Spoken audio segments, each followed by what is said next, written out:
আসসালামু আলাইকুম। আমি আনিসুজ্জামান কিরণ। আজকে আপনাদের সাথে হাজির হয়েছি একটি সাফল্যের গল্প নিয়ে। আজকে কথা বলবো ইরফান ভাই। উনি আজকে ইটালির ভিসা পেয়েছেন। উনি ইউনিভার্সিটি অফ ফ্যাড্রিকো 2 সিভিল ইঞ্জিনিয়ারিং এ উনি ভিসা পেয়েছেন এবং তার অনুভূতিটা জানবো এবং ওনার কষ্টটা জানবো। আর আপনাদের সাথে শেয়ার করছি ওনার ভিসাটা। এটা হচ্ছে ওনার ভিসা কপি। আ সবচেয়ে বড় যে বিষয়টা 2025 এ যারা এপ্লাই করেছেন তাদের মনে রাখতে হবে যে ভিসাটা আসলে সোনার হরিণ না, আপনার যোগ্যতাই আপনাকে ভিসা দিবে।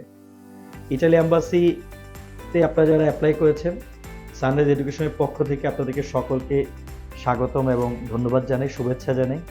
আপনারা আপনাদের উন্নত জীবন গড়েন এবং শিক্ষা শেষে বড় একটা সাফল্য নিয়ে আমাদের দেশে কামব্যাক করেন।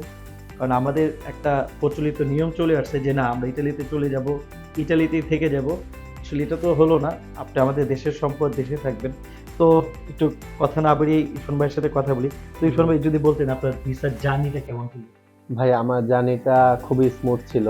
শুরু থেকে শেষ পর্যন্ত university application, visa submission, visa মানে পাওয়ার আগ পর্যন্ত পুরো জার্নিটা আপনার সাথে খুবই আনন্দিত। মানে আপনাদের প্রতি আমি খুব কৃতজ্ঞ ভাই। আপনি আমার মানে কাঙ্ক্ষিত ফলাফল পেয়েছি ভাই আপনাদের হেল্পের থ্রুতে। তো আপনারা যারা এই অনুভূতির অংশীদার হতে চান তাহলে সবাই চলে আসুন আমাদের অফিসে এবং ইতালি নিয়ে যেই প্রশ্ন আছে 2026 ইনটেকে যারা এপ্লাই করবেন আপনাদের সেই সকল ইনফরমেশন নিয়ে আমি আনিসুজ্জামান কিরণ আমার টিম আপনাদের সাথে কাজ করবে।